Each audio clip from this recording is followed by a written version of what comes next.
تو میرے عزیزو، عبداللہ بن ابی نے یہ مہاجرین کے متعلق جب جملہ کہا اور یہ کہا کہ جب ہم مدینے جائیں گے تو دیکھنا ان ذلیلوں کو ہم نکالیں گے مدینے سے، لَيُخْرِجَنَّ الْأَعَزُّ مِنْهَا الْأَذَلَّ۔ اس نے کہا ہم عزت والے لوگ ہیں، مدینے کے رہنے والے، یہ مہاجرین جتنے بھی مائگریٹ کر کے آئے ہیں، ہجرت کر کے آئے، سب کو ہم نکالیں گے۔ حضرت عمر کو وہ جملہ سنائی دیتی ہے، اتنا تیش میں آئے ہیں، اتنے جلال میں آئے ہیں، حضور صلی اللہ تعالیٰ علیہ وسلم کے پاس آ کر کے کہنے لگے یا رسول اللہ صلی اللہ علیہ وسلم مجھے اجازت دیں یا عباد بن بشر، وہ بھی مدینے کے تھے، کہا دونوں میں سے کسی ایک کو اجازت دے، عبداللہ بن ابی کی ہم گردن اڑانا چاہتے ہیں۔ اس نے مہاجرین کے بارے میں ایسے سخت جملے کہے جب تک کسی کو بھی یہ نہیں خبر ہے کہ عبداللہ بن ابی منافق ہے، نہیں کوئی نہیں کہتا تھا، وہ مسلمان تھا، دیکھنے میں مسلمان ہی تھا۔ حضور صلی اللہ علیہ وسلم نے بھی منع کر دیا، عمر پھر لوگ کیا کہیں گے کہ محمد اپنے ہی ساتھیوں کا قتل کروا رہے ہیں، وہ میرے ساتھ جہاد میں آیا، میرے ساتھ جنگ کیا، اس کا ہم قتل کیسے کریں؟ حضرت عمر نے کہا کہ نہیں یا رسول اللہ، اس کا قتل ہونا چاہیے، اس کے دل میں اسلام نہیں ہے۔ حضرت عمر یہ بار بار کہتے رہے، اور اس کے بعد حضرت عمر جب بھی بات کرتے تو قرآن کی دلیل سے بات کرتے تھے۔ حضرت عمر نے ایک آیت پڑھی، یا رسول اللہ صلی اللہ علیہ وسلم، کیا اللہ یہ نہیں فرما رہا ہے استغفر لهم او لا تستغفر لهم ان تستغفر لهم 70 مرہ فلن یغفر اللہ لهم؟ اے نبی آپ ان کے لیے بخشش کی دعا کریں یا نہ کریں، یا 70 بار آپ ان کے لیے بخشش کی دعا کریں، اللہ ان کو ہرگز معاف نہیں کرے گا۔ یہ اللہ نے جب فرمایا ہے، حضور نے حضرت عمر سے کہا اے عمر اگر مجھے یہ معلوم ہو جائے کہ 70 سے زیادہ بار بخشش مانگنے سے اللہ بخش دے گا تو پھر میں اس کے لیے 70 سے زیادہ بار دعا کروں گا۔ حضور نے فرمایا، حضرت عمر چپ ہو گئے، خاموش ہو گئے۔ اس کے بعد عبداللہ بن ابی مر گیا، ختم ہو گیا۔ حضرت عمر کہنے لگے یا رسول اللہ صلی اللہ علیہ وسلم یہ ختم ہو گئی بدبو، اب آپ اس کے جنازے میں نہ جائیں، وہ اسلام کی دشمنی رکھتا تھا۔ حضور صلی اللہ علیہ وسلم نے فرمایا نہیں، میں اس کے جنازے میں بھی شریک ہوں گا، آپ اس کی نماز جنازہ پڑھائیے۔ حضرت عمر کے دل میں نہیں تھا، جنازہ ہو گیا، اس کے بعد قرآن کی آیت آئی وَلَا تُصَلِّ عَلَىٰ أَحَدٍ مِّنْهُمْ مَاتَ أَبَدًا وَلَا تَقُمْ عَلَىٰ قَبْرِهِ۔ اے رسول ان میں سے جب کوئی مر جائے تو آپ اس کی جنازہ نہ پڑھیں اور کبھی ان کی قبروں کے پاس بھی نہ کھڑے۔ حضور صلی اللہ تعالی علیہ وسلم نے فرمایا عمر جو تم کہتے تھے وہی اللہ فرمایا۔ اسی لیے حضرت عمر کو ایک لقب دیا گیا الموافق رأیہ للوحی والکتاب، ان کی رائے ہمیشہ ایسی ہوتی تھی کہ اللہ کی کلام سے، کتاب اللہ سے اس کی موافقت ہو جاتی تھی۔ اللہ تعالیٰ عمر کی رائے کے مطابق کئی آیتیں نازل فرمایا ہے، یہ ایک موقع ہے۔ اس کے علاوہ اور بھی کئی معاملات ہیں جہاں حضرت عمر فاروق رضی اللہ تعالیٰ عنہ نے کہا، جیسے ازواج مطہرات، حضور صلی اللہ تعالیٰ علیہ وسلم کی بیویاں، صحابہ حضور کے گھروں میں جایا آیا کرتے تھے، کوئی بھی چیز۔ حضرت عمر کی غیرت الگ تھی، آپ کا مزاج الگ تھا، کہا حضور کی بیویاں عام بیویوں کی طرح نہیں ہیں، حضور کی ازواج مطہرات عام عورتوں کی طرح نہیں ہیں، ہماری سب کی عورتوں کی طرح کچھ تو خصوصیات ہونا چاہیے۔ تو حضرت عمر نے کہا میرا دل یہ چاہتا ہے کہ اے صحابہ حضور کی ازواج مطہرات کے ساتھ اس طرح بلا روک ٹوک گھروں میں آیا جایا نہ کرو، وہ رسول پاک کی ہم فراش ہیں، رسول کریم صلی اللہ علیہ وسلم کی گھر والیاں ہیں۔ کوئی حکم ایسا نہیں تھا لیکن حضرت عمر کا خیال ایسا تھا۔ اسی رات کو اللہ نے آیت نازل فرمائی وَإِذَا سَأَلْتُمُوهُنَّ مَتَاعًا فَاسْأَلُوهُنَّ مِنْ وَرَاءِ حِجَابٍ۔ اے ایمان والو جب تم نبی کی بیویوں سے کوئی چیز مانگو بھی تو پردے کے پیچھے سے مانگو۔ اور پھر اللہ نے قرآن میں آیت نازل فرمائی یا نساء النبی لستن کأحد من النساء، اے نبی کی بیویوں تم عام عورتوں کی طرح نہیں ہو۔ حضرت عمر یہی کہتے تھے اور قرآن کی آیت آ گئی۔ اور اس کے بعد ایک دو نہیں میرے عزیزوں، کئی معاملات میں سیدنا عمر ابن خطاب رضی اللہ تعالیٰ عنہ کی رائے قرآن کے موافق رہی۔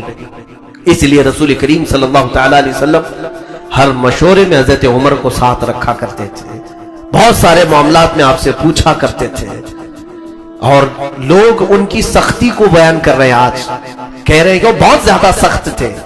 میں کہتا ہوں اتنے ہی سخت اگر تم ہو جاؤ تو دنیا سب نرم ہو جائے گی، ساری چیزوں کی نرمی خود بخود آ جائے گی اللہ کے لیے اور رسول اللہ کے لیے، یہ معیار ہونا چاہیے۔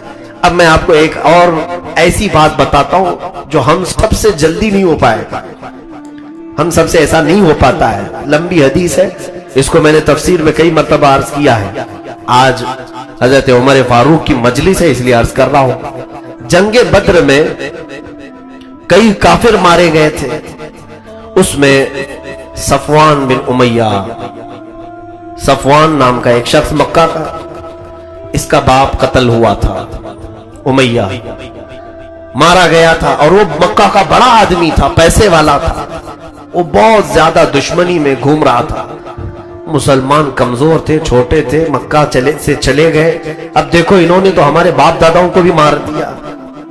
اسی اسنا میں مکہ میں ایک اور شخص تھا، عمیر بن وہب، جس کو شیطان قریش کہتے تھے لوگ، قریش کا شیطان۔ جنگ بدر کی آگ بھڑکانے میں عمیر بن وہب کا بہت زیادہ ہاتھ تھا۔ عمیر بن وہب، اس کا بیٹا قیدی ہو چکا تھا حضور کے پاس، بیٹا یہاں پکڑا گیا ہے اور حضور چھوڑ نہیں رہے تھے کیونکہ فدیہ دیا نہیں تھا، تو یہاں مدینے میں وہ قیدی بنا کر کے رکھا گیا تھا۔ عمیر بن وہب کو اپنے بیٹے کی فکر تھی اور صفوان کو اپنے باپ کی فکر تھی، بات سمجھ میں آ رہی نا؟ اب جب دونوں دشمنوں کا ایک ہی کاز ہو، ایک ہی مقصد ہو، تو جلدی دوستی بھی ہو جاتی ہے۔ صفوان نے دیکھا کہ عمیر اپنے بیٹے کی تلاش میں ہے کہ کسی بھی طرح سے مدینے سے یہ چھوٹ کر کے آ جائے اور مجھے میرے باپ کا بدلہ لینا ہے۔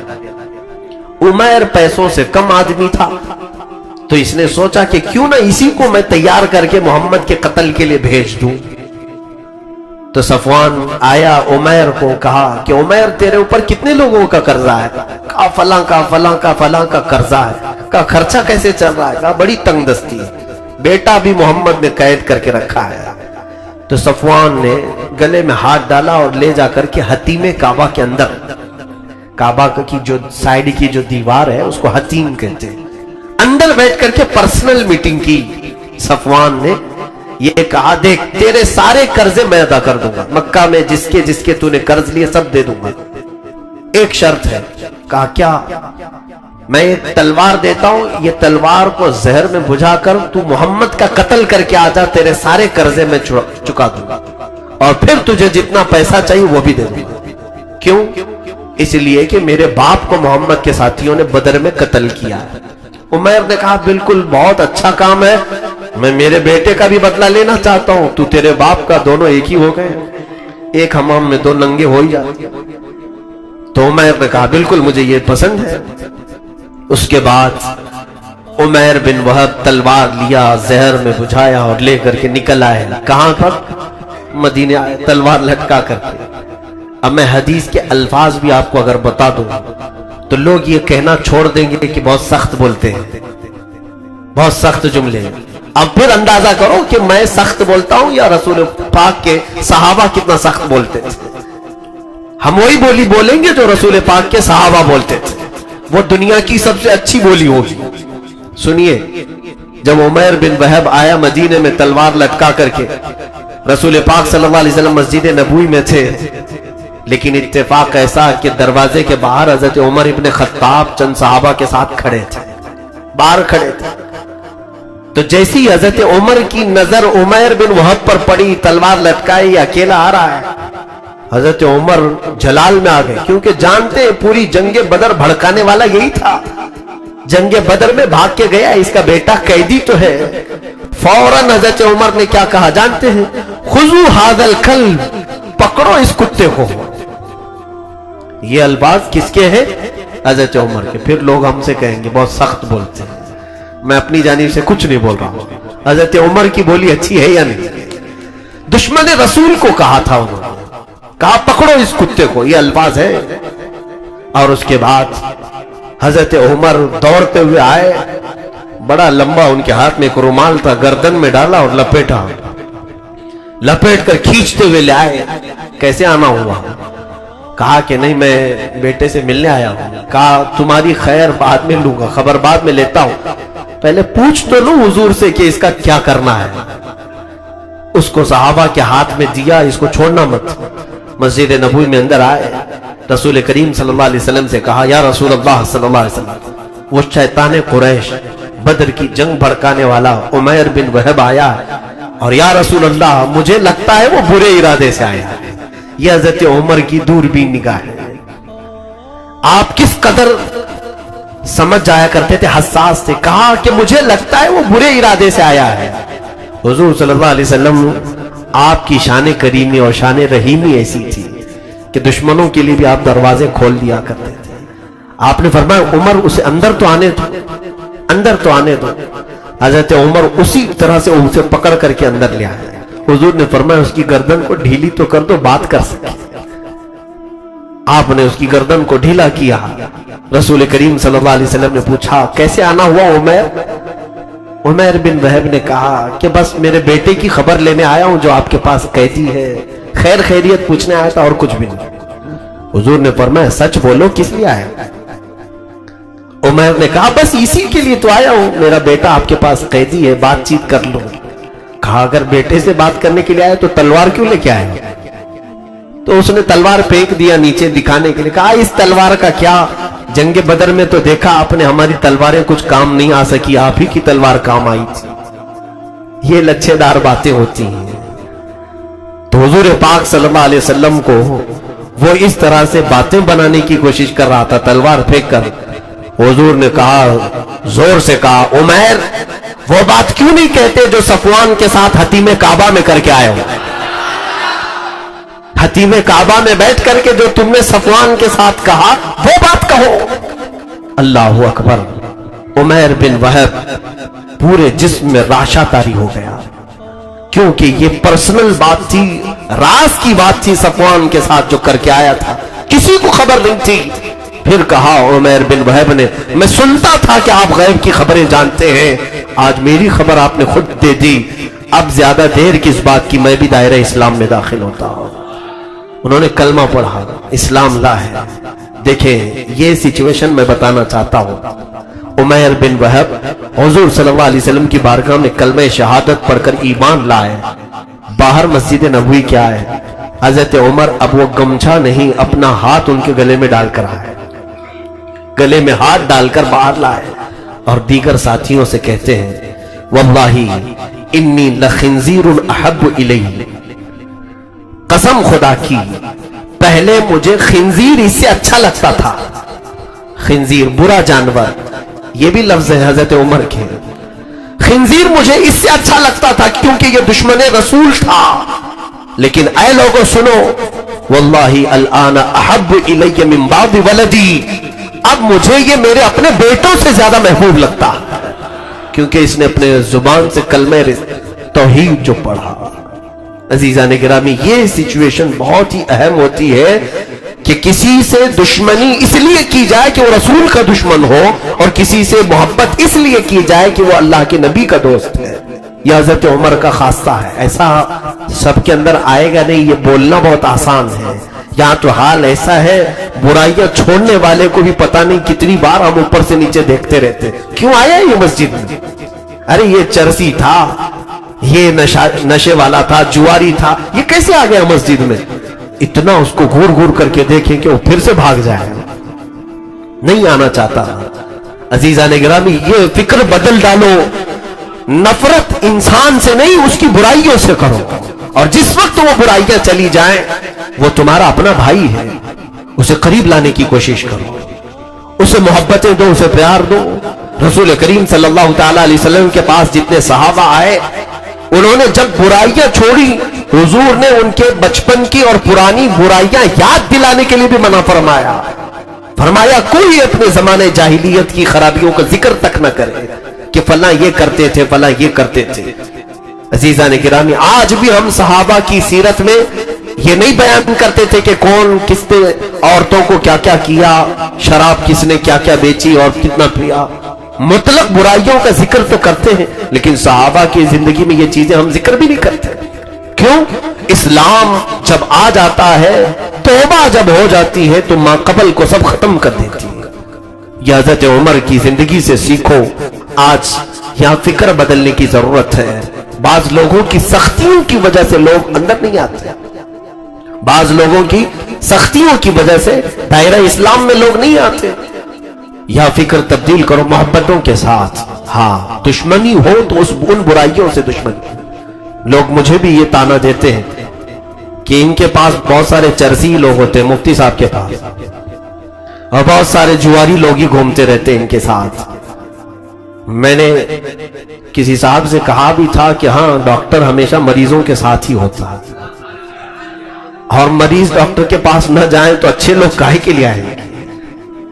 میرے عزیزوں، ہمارا مقصد صرف یہ ہے کہ ہو سکتا ہے وہ چند ساعتیں، چند لمحے ہمارے ساتھ بیٹھے تو اللہ ان کے دل میں بھی اصلاح کی توفیق عطا کر دے، ہدایت مل جائے. باقی اگر ہم کو آپ یہ دیکھ رہے ہیں کہ میں بھی ان کی طرح بن گیا تو آپ ضرور ڈانٹیں کہ چرسیوں کے ساتھ یہ بھی چرسی ہو گئے، تو پھر آپ روکیں ضرور، آپ منع ضرور کریں کہ ان کے اخلاق تمہارے اندر آ رہے ہیں. اگر نہیں آ رہے میرے اندر اور میں کوشش کر رہا ہوں تو یہ سنت مصطفیٰ ہے، صحابہ کی سنت کریمہ ہے. عزیزان گرامی، حضرت عمر فاروق رضی اللہ تعالیٰ عنہ نے ایک معیار عطا کیا ہے، الحب فی اللہ والبغض فی اللہ.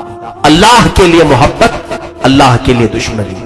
آج کبھی آپ نے یہاں پر محسوس کیا اس منبر سے کہ کسی کو ٹارگٹ کر کے ہم بیان کر رہے ہوں، کسی کا نام لے کر کے بیان کر رہے ہوں کہ محلے میں فلاں بن فلاں فلاں کا بیٹا ایسا کرتا ہے؟ کبھی ہم کو یہ ضرورت نہیں ہوئی. ہم نے برائیوں کا ذکر کیا، ہم نے بے حیائیوں کا ذکر کیا. ہم دشمن انہی برائیوں کے ہیں. بلکہ بعض صحابہ فرماتے ہیں جو برائیوں میں مبتلا ہو گئے ان سے اور زیادہ تم ہمدردی کا احساس کرو کہ وہ دوزخ میں جانے والے لوگ. کیا تم اپنے بھائی کو دوزخ میں گرتا ہوا دیکھنا پسند کرو گے؟ اگر تمہارے دل میں محبت ہے تو اس کے ساتھ ہمدردی کا اظہار کرو، اسے نکالنے میں ہر ممکن کوشش کرو، ہر ممکن کوشش کرو. یہی صوفیاء اکرام کا مذہب تھا، یہی اولیاء کاملین کا مذہب تھا.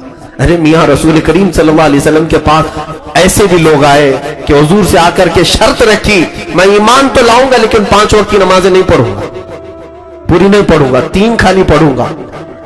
حضور نے وہ بھی منظور کر لیا، ٹھیک ہے آ تو جاؤ، 3 ہی پڑھ لینا، آ تو جاؤ.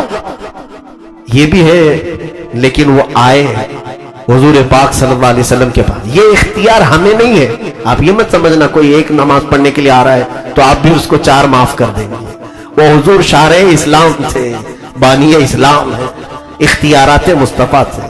حضور نے انہیں اجازت تو دی کہ آ تو جاؤ تم، 3 ہی ضرور پڑھنا، لیکن تاریخ میں موجود ہے وہ اسلام لائے اس شرط پر کہ 3 پڑھوں گا، لیکن 3 پڑھا کبھی نہیں، 5 ہی پڑھتے رہے. کیوں؟ اس لیے کہ جس وقت محبت رسول آ جاتی ہے دل میں، پھر ایک محبت کرنے والے کو ایک ایسے گوارا ہو کہ محبوب 5 پڑھ رہا ہو اور محب 3 کیسے پڑھے. ادائیں خود بخود منتقل ہو جاتی ہیں. اسی لیے عزیزان گرامی، سختی برائیوں کے ساتھ کریں اور ان لوگوں کو کسی بھی طرح سے مجال دیں، یعنی میدان دیں کہ لوگ اصلاح کی طرف آئیں، ہدایت کی طرف آئیں. عزیزان گرامی، سیدنا عمر ابن خطاب رضی اللہ تعالیٰ عنہ کی یہ جو خاصیت ہے یہ مجھے سب سے عزیز لگتی ہے، بہت پیاری ہے کہ دشمنان رسول کے ساتھ شدت کا برتاؤ، سختی کا برتاؤ. کفار و مشرکین کے ساتھ انہوں نے کوئی روح رعایت نہیں کی، حتیٰ کہ جنگوں میں بھی آپ نے ایسی معاملات کیے اور آپ نے اظہار بھی اس کا کیسے کیا. دیکھیں آپ کی خلافت میں کتنی فتوحات ہوئی ہیں اس کا اندازہ بھی مشکل ہے. آپ کی 10 سالہ خلافت میں اتنی فتوحات ہوئی کہ اگر میں گنانے لگ جاؤں تو کم از کم 2 گھنٹے لگیں گے. ان کی صرف جنگوں کے نام گناؤں. کوئی کیسر و کسرا، یہ 2 بادشاہوں کی بہت چلتی تھی، یعنی اس زمانے کے امریکہ اور رشیا، اور ہر ایک پر اپنی دادا گیری چلاتے بھی جیسے آج چلاتے ہیں. لیکن ان کی داداگیری سیدنا عمر فاروق کے سامنے چل نہیں سکی. حضرت عمر فاروق رضی اللہ تعالیٰ عنہ نے فتوحات کا سلسلہ جب طویل کیا تو ان کو بھی پیغام بھیجا قیصر اور کسریٰ کو کہ اب تمہاری باری ہے، عمر کی فوج تمہارے ملک میں بھی آنے والی. پہلے تو وہ لوگ کہتے تھے مذاق ہے یہ، کہاں مدینے کے چند لوگ کہاں قیصر و کسریٰ کی بات کرتے ہیں. دنیا بھر کا سونا اکٹھا کر کے وہ کرسیاں بنائے تھے. قیصر و کسریٰ کے دربار میں بیٹھنے والے وزیروں کی کرسیاں سونے کی بن جاتی تھی. تو پھر کتنا مال جمع کیا تھا. جب آپ نے خط بھیجا تو انہوں نے مذاق سمجھا. پھر چند دنوں کے بعد آس پاس کے علاقے فتح ہونے لگے تو لگا کہیں بات میں دم تو ہے، قریب ہی پھٹک رہا ہے، عمر کی فنین ہوتا ہے. تو اس نے کہا ٹھیک ہے، یہ نیا ورڈ ہے، امیر المومنین ہوتا ہے تو اس کا محل کہاں ہے. پھر انہوں نے ہنس دیا، کہا ان کا محل بھی نہیں ہوتا ہے. اسلام میں یہ چیز رکھی نہیں گئی تھی، ان کا محل بھی نہیں ہوتا. پھر ان لوگوں نے پوچھا کہ ٹھیک ہے محل بھی نہیں ہوتا تو رہتا کہاں ہے. تو صحابہ نے کہا دیکھو مسجد نبوی کے آگے جنت البقیع کے پاس ایک پیلو کا درخت ہے، اس درخت کی چھاؤں میں سو رہا ہو دوپہر کے وقت. یہ وقت کے امیر المومنین کا پتہ بتا رہے لوگ. تو وہ قیصر و کسریٰ کے قاصد آئے، ڈھونڈتے ہوئے دیکھا دوپہر کی گرمی میں درخت کے سائے میں کوئی نہیں ہے، تنہا ایک چادر بچھا کر حضرت عمر فاروق آرام کر رہے ہیں قیلولے میں. تو کچھ لوگ وہاں جو کھڑے تھے کہا یہ ہے عمر جس کے خوف سے قیصر و کسریٰ وہاں بیٹھ کر کانپ رہے ہیں، وہ ڈر رہے ہیں، ہم کو دیکھنے کے لیے بھیجے. اتنا معمولی آدمی کیوں نہ ہم اس کا قتل کر کے نکل جائیں. حضرت عمر بیدار ہوئے اور کہا جو تم دل میں سوچ رہے وہ اللہ کبھی ہونے نہیں دے گا. میرا رب میرا محافظ ہے. ان کے ہاتھوں سے تلواریں چھوٹ گئی. کہا یہ اور طاقت ہے، یہ کوئی اور طاقت ہے. اور اس کے بعد جا کر قیصر و کسریٰ کو انہوں نے بتایا بھی کہ ایسے ایسے وہ رہتا ہے. حضرت عمر نے کہا جاؤ تمہارے بادشاہوں کو یہ پیغام دو کہ عمر کو ڈر اس لیے نہیں ہے کہ ہم نے غریبوں کے خون پر کرسی نہیں بچھائی، اللہ اس کے رسول کی محبت نے ہم کو اس مقام پر پہنچایا ہے، اور تمہارے بادشاہوں نے ظلم و زیادتی سے اپنی کرسی بچھائی ہے. اور وہ ڈرتے ہی رہیں گے، آگے پیچھے 10 گاڑیاں لے کے چلیں گے ہی نا، کیونکہ ڈر ہے، خوف ہے. آج بھی دیکھیں کھلے عام نہیں آ سکیں گے، ساری سیکورٹی کے ساتھ ہی آنا پڑے گا، کیونکہ مار دیں گے. اتنی مندی جو کر کے رکھے ہو، لوگوں کو محتاج بنا کر کے رکھے ہو، لوگ غز و غضب میں آ جائیں گے، دامن پکڑ لیں گے. ڈر ہے حکما کو. عدل کرنے والا خوف کس بات کا کرے گا. ارے عدل کرنے والے کے لیے لوگ اپنی پلکیں بچھاتے ہیں، لوگ اس کے لیے دعائیں کیا کرتے ہیں، لوگ اس کے لیے عزت و آبرو کی دعائیں کرتے ہیں. دیکھو آپ نے ترکی میں ہوا بھی تھا، اس وقت کے زعیم اور لیڈر کو فوج نے بغاوت کی تو وہاں کی رعایا سڑکوں پر آ گئی اور راستوں پر سو گئے، اور فوج سے کہا اگر ہمارے لیڈر کے خلاف تم نے بغاوت کی ہے تو ٹینک پہلے ہمارے اوپر چلاؤ، بعد میں اس اسلام کے عظیم لیڈر پر. قوم آ جائے گی. کیوں؟ عدل و انصاف اگر ان کے ساتھ کرتے ہو. کیونکہ اللہ رب العزت نے تمہیں اگر بادشاہت دی ہے، حکومت دی ہے، تخت عطا کیا ہے تو عدل و انصاف کا ہاتھ نہ چھوڑو. وہ حضرت عمر جیسی عدالت دنیا میں کوئی نظیر بھی نہیں لا سکتا. خیر قیصر اور کسریٰ کے پاس پہنچ بھی گئی حضرت عمر کی فوج، اور قیصر اور کسریٰ کو بھاگنے پر مجبور بھی کیا. سارے ملک فتح بھی ہوئے، ایران اسلام میں آیا، روم اسلام میں آیا. ایک بہت نکتے کی بات میں بتاتا ہوں. ایران میں آج سب سے زیادہ شیعہ ہیں، بلکہ ان کا جو نیشنل ریلیجن ہے وہ بھی شیعہ ہے. اسلام تو بتاتے ہیں لیکن شیعہ ہیں. اور وہاں کے شیعہ علماء جو سب سے زیادہ اگر دشمنی کرتے ہیں تو حضرت ابو بکر اور حضرت عمر سے. ان بے وقوفوں کو یہ معلوم ہونا چاہیے کہ ایران اسلام میں آیا بھی ہے تو عمر کی بدولت آیا ہے، اور اسی عمر کو کوستے ہیں لوگ. حضرت عمر فاروق رضی اللہ تعالیٰ عنہ نے فتح کیا ہے، آپ کی فوجوں نے فتح کیا. اب دیکھیں جو بات میں بتانا چاہ رہا ہوں، خوف اور ڈر دل سے نکالو اور لوگوں کی ہیبت بھی نکالو. جو صحابہ قیصر اور کسریٰ کے محلات فتح کر کے آئے تھے تو قیصر بادشاہ کے محل میں جو چیزیں قیمتی قیمتی تھیں وہ سب لے لیا، مال غنیمت ہے نا۔ کہا کہ ہم استعمال نہیں کریں گے، خلیفۃ الاسلام، خلیفہ رسول، امیر المومنین کے پاس لے کر چلیں گے۔ سنا ہے تاریخ میں قیصر کے پاس ایک قالین تھی، وہ دنیا کی سب سے مہنگی قالین، بادشاہ کی کرسی جس پر رکھی جاتی تھی، کرسی کے آس پاس ایک قالین بچھائی جاتی تھی۔ اچھا، اگر بادشاہ کسی سے زیادہ خوش ہو جاتا، بہت بڑا کسی کو انعام دینا ہوتا، تو 5 منٹ 10 منٹ اس قالین پر اس کو بٹھایا جاتا، اور پھر وہ جا کر دنیا میں فخر کرتا، میں قیصر کی قالین پر بیٹھا ہوا آدمی، فخر کرتا اس قالین پر جو بیٹھ کر کے آتا، کیونکہ اس زمانے میں قالین کا رواج نہیں رہا ہوگا، یا پھر وہ بہت مہنگی قالین ہوگی۔ اب جب قیصر اور کسریٰ کی حکومتیں ختم ہوئی، وہ قالین بھی مسلمانوں کے ہاتھ آ گئی۔ کہا کہ چلو حضرت عمر کے پاس لے چلتے، سارا مال لے کر کے جب وہ مدینے میں آئے، حضرت عمر سے کہا امیر المومنین، یہ قیصر کی کرسی اس پر رکھی جاتی تھی اور یہ دنیا کی سب سے مہنگی قالین، حضرت عمر نے قبول کیا، لاؤ۔ اور اس کا کیا کیا؟ کہا مسجد نبوی کے دروازے کے باہر پیر پوچھنے کے لیے رکھ دو، کہ یہ رسول اللہ کے غلاموں کے قدموں کے نیچے ہی رہے، اس کی وہی حال کیفیت، بس اس کی اہمیت اتنی ہے۔ حضرت عمر نے مسجد نبوی کے باہر بچھوا دیا، ہاں مسجد میں اندر بھی نہیں کہ سجدہ کر کے بھی کوئی فخر کرے، بلکہ پیر پوچھ کر کے آؤ، پھر یہ دنیا کو میسج دو، جہاں رسول عربی کے غلام پیر پوچھتے ہیں وہاں قیصر و کسریٰ کی کرسیاں لگتی ہیں، بادشاہوں کی کرسیاں جہاں پر لگی جاتی ہیں وہ رسول پاک کے غلاموں کے قدم بھی نہیں لگتی۔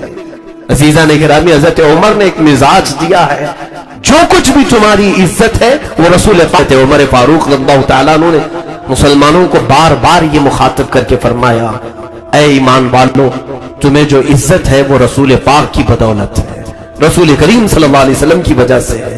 اس کو کبھی نہ بھولنا کہ تمہاری اپنی پرسنالٹی کچھ ہے، اس کی وجہ سے تمہیں آج کچھ مقام ملا ہے۔ یہاں پر بھی آج میں پھر سے کہوں گا، پورے میسج، میرا میسج دور دور تک جائے، اگر سن لو، لوگ اب صحابہ بک گئے بازار مصطفیٰ میں، پھر ان کی بولی لگانے والا کوئی نہیں تھا، ان کو خریدنے والا کوئی نہیں تھا۔ آج ہم اپنی بلبوتے عزت بنانے کی کوشش کر رہے ہیں۔ تم زندگی کے شب و روز میرے آقا کی تعلیمات کے مطابق ہوں گے، میں بھی جیوں گا سنت نبی کے مطابق، لوگوں کو بھی جینے کی دعوت دوں گا سنت نبی کے مطابق۔ جب تم یہ مشن پر چلو گے، پھر عزت تمہارے گھر کی کنیز ہوگی، پھر عزت تمہارے پاس آئے گی۔ حضرت عمر فاروق رضی اللہ تعالیٰ عنہ کا حال یہ ہے، مسلمانوں سے یہی کہا کرتے تھے سیدنا عمر فاروق رضی اللہ تعالیٰ عنہ کہ اے لوگوں، جو کچھ بھی عزت ملی ہے وہ رسول اللہ کی بدولت ملی۔ جب آپ خلیفہ بنے حضرت ابو بکر صدیق کے بعد، آپ کو لوگوں نے کھڑا کیا منبر پر، تو سب سے پہلا جو خطبہ آپ نے دیا وہ یہی کہا کہ اے لوگوں، عمر کے پاس اپنا کچھ نہیں ہے، مجھ سے پہلے جو گزر چکے رسول پاک صلی اللہ علیہ وسلم اور حضرت ابو بکر، انہی کا سارا طریقہ ہے۔ میں قسم کھا کر کہتا ہوں، جس چیز کا بھی تمہیں میں حکم دوں گا، انہی دو لوگوں کے احکام میں سے حکم دوں گا۔ یہ نہیں کہ میں اپنا ایک سسٹم چلاؤں گا، میں ایک اپنی رعایت چلاؤں گا۔ حضرت عمر فاروق رضی اللہ تعالیٰ عنہ منبر رسول پر کھڑے ہیں، امام حسین رضی اللہ تعالیٰ عنہ چھوٹی عمر میں تھے، آئے مسجد نبوی میں، اندر داخل ہوئے، حضرت عمر فاروق خطبہ دے رہے تھے، بلند آواز سے امام حسین نے کہا، اے عمر، میرے نانا کے منبر سے اتر جاؤ، یہ میرے باپ کا منبر ہے۔ حضور کو وہ ابا کہتے تھے، حضور نے بھی ان کو بیٹا کہا، کیونکہ حضور کی اولاد بھی حسنین کریمین سے ہی چلی۔ کہا یہ میرے باپ کا منبر ہے۔ حضرت عمر بیچ خطبے میں اتر آئے، یہ نہیں کہ جمعہ کا خطبہ کمپلیٹ کر لوں، خطبہ چھوڑ دیا اور نیچے آ گئے۔ امام حسین کی عمر اس وقت 9 سال کی تھی یا 8 سال کی تھی، جتنی بھی رہی ہوں۔ آپ نیچے آئے، حضرت عمر فاروق رضی اللہ تعالیٰ عنہ نیچے گھٹنوں کے بل بیٹھ گئے، امام حسین کے دونوں کندھوں کو پکڑا اور کہا، سچ کہا شہزادے آپ نے، یہ منبر تمہارے باپ کا ہے، تمہارے نانا کا ہے۔ حضرت حسین نے کہا کہ اترو میرے باپ کے منبر سے اور اپنے باپ کے منبر پر جاؤ۔ حضرت عمر نے کہا میرے باپ کا کوئی ممبر نہیں، ہمیں جو ممبر ملا ہے وہ تمہارے نانا کی وجہ سے ملا ہے، وہ تمہارے گھر سے ملا ہے، ہمارا اپنا کوئی ممبر نہیں۔ تب امام حسین نے کہا اچھا تمہارا کوئی ممبر نہیں، میرے باپ کی ممبر سے بولنا ہے پھر بولو۔ حضرت عمر پھر کھڑے ہو گئے، یہ بتانا تھا لوگوں کو کہ اے لوگوں، عزت جو کچھ بھی ہے وہ رسول کے گھر سے، یہاں سے رشتے مضبوط رکھو، یہاں سے اپنی عزتیں تمہاری کائنات میں چھا جائیں گی، اور اس گھر کو چھوڑ کر کے تمہاری کوئی عزت نہیں ہے۔ آج جو لوگ سوچ رہے ہیں کہ میں نام چھپا دوں، آئیڈینٹیٹی چھپا دوں، شناخت چھپا دوں تاکہ لوگ میری عزت کرنے لگ جائیں، اور مارے جاؤ گے اور ختم کیے جاؤ گے۔ حضور پاک صلی اللہ تعالی علیہ وسلم کی نسبت سے ہی حضرت عمر کے پورے اعمال تھے۔ دیکھیں آپ بیت المقدس جب فتح ہوا تب کیا حالات تھے۔ سیدنا عمر ابن خطاب رضی اللہ تعالیٰ عنہ کو ابو عبیدہ بن جراح رضی اللہ تعالیٰ عنہ خبر دیتے ہیں کہ آپ تشریف لائے بیت المقدس میں، آپ کے ذریعے سے نماز شروع ہوگی۔ حضرت عمر چل پڑے اپنے غلام کو لے کر کے، اور وہ بھی کیا شان ہے امیر المومنین کی، عدل، مساوات، انصاف میں ایسا کوئی کر کے دکھائے ہمیں۔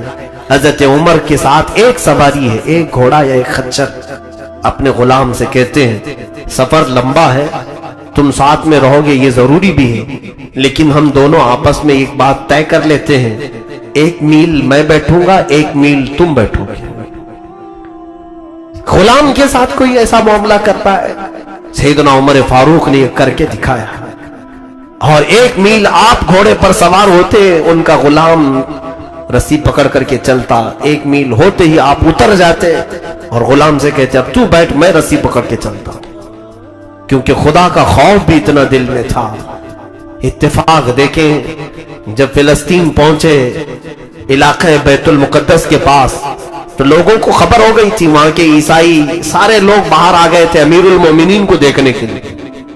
لوگ بہت سارے اس وقت شہر میں نام تو سنے تھے امیر المومنین کا، دیکھا نہیں تھا، سب باہر آئے۔ اتفاق ایسا کہ اس وقت گھوڑے پر سوار ہونے کی باری غلام کی تھی، غلام بیٹھا ہوا تھا اور آپ رسی پکڑ کے چل رہے تھے۔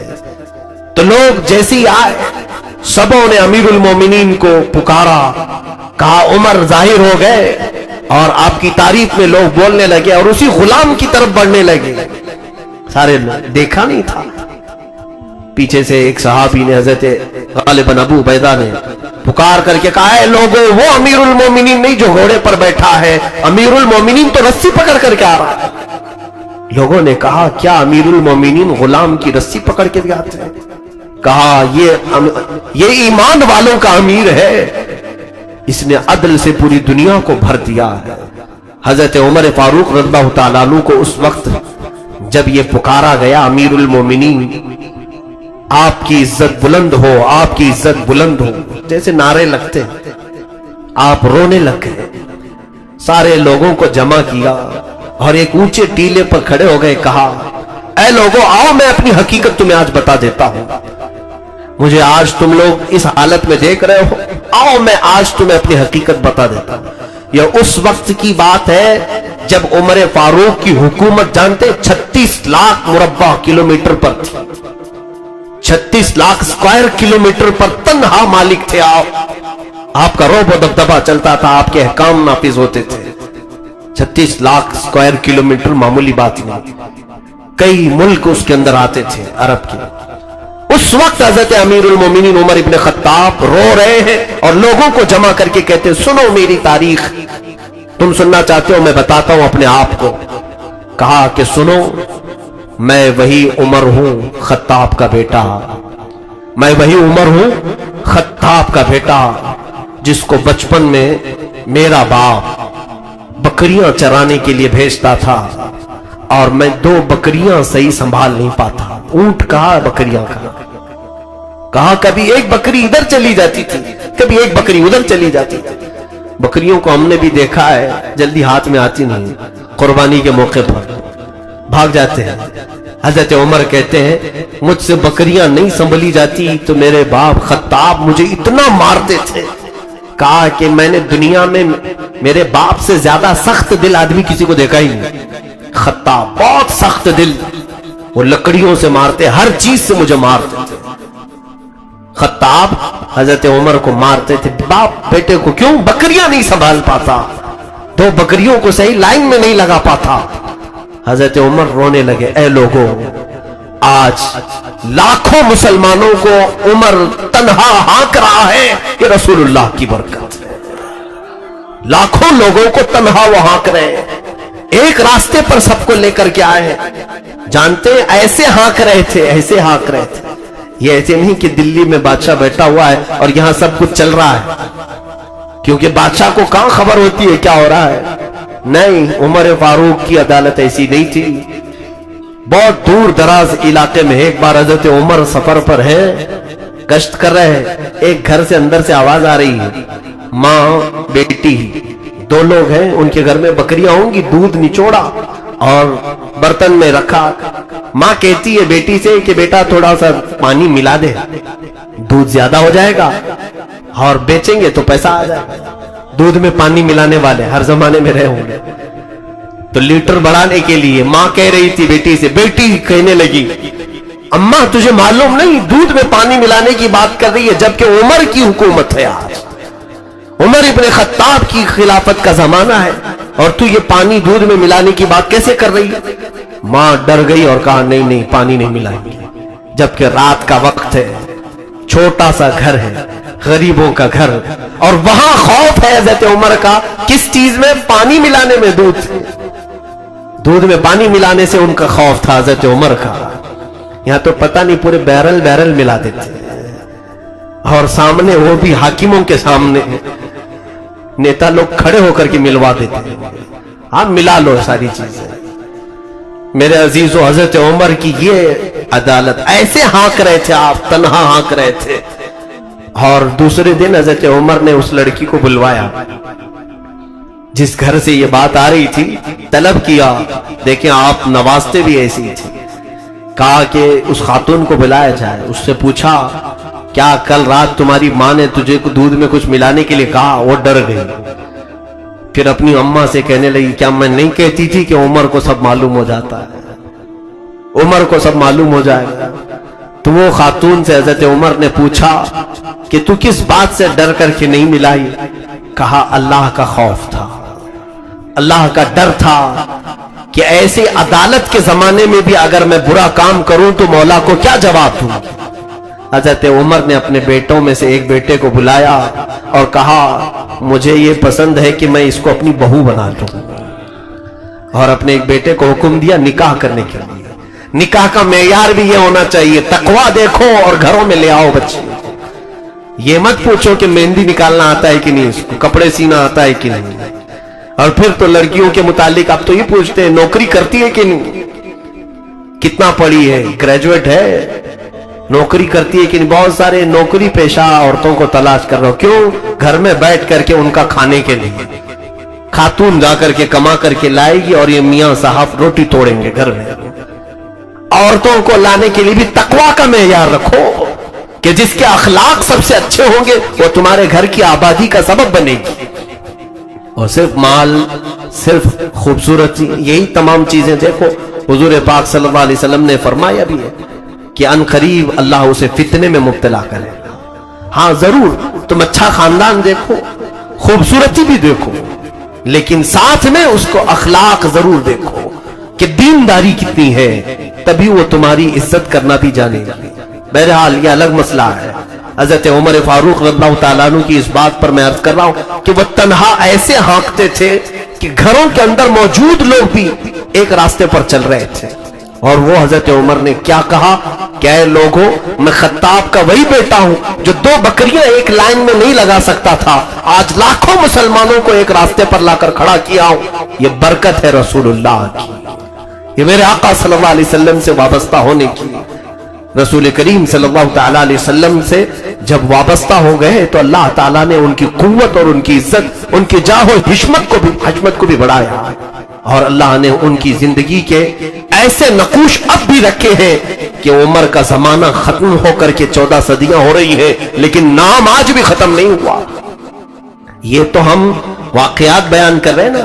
اگر میں سیاست کے معاملات پر گفتگو کروں، پوری دنیا کو سیاست کا مزاج حضرت عمر نے دیا ہے. پارلیمنٹ بنایا ہے، سب سے پہلے راستے بنانے کا کام حضرت عمر نے کیا ہے.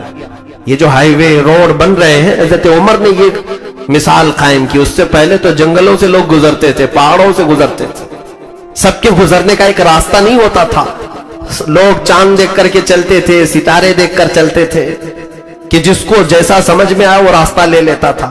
حضرت عمر نے باضابطہ روڈ بنائے اور پھر لے آؤٹ بنانے کا سسٹم. سب سے پہلے یہ جو ڈیولپمنٹ کا سسٹم ہے، پلاٹ لے کر کے گھر بنانا، کوفہ اور بصرہ حضرت عمر نے بنائے. سیدنا عمر فاروق رضی اللہ تعالیٰ عنہ نے سوسائٹی بنانے کا کام سب سے پہلے فرمایا. ہجرت کی تاریخ سب سے پہلے حضرت عمر نے لکھی. آج 1441 ہجری میں ہم چل رہے ہیں. محرم کی کتنی ہو؟ اب یہ ہجری کتنی چل رہی ہے؟ 1441. کیونکہ اس وقت تک جو تاریخ چلتی تھی وہ دوسری تاریخیں تھی. لوگ الگ الگ تاریخ سے اپنے دن طے کرتے تھے. یہ عیسوی جو تاریخ چل رہی ہے، جو آج 2019 جو چل رہا ہے، یہ عیسوی اس کو کہتے ہیں. یہ تو پہلے سے تھی، لیکن حضرت عمر نے کہا کہ ہمارے اسلام کی اپنی ایک الگ تاریخ ہونا چاہیے. تو لوگوں نے پوچھا کہ کس دن سے شروع کریں؟ حضرت عمر نے کہا جس دن رسول اللہ ہجرت کر کے آئے اسی دن سے تاریخ ہو. اسی لیے اس کو ہجری کہا جاتا ہے. ہجرت کی تاریخ ہے یہ حضرت عمر نے شروع کی. اولیات عمر میں ہیں یہ سارے کام.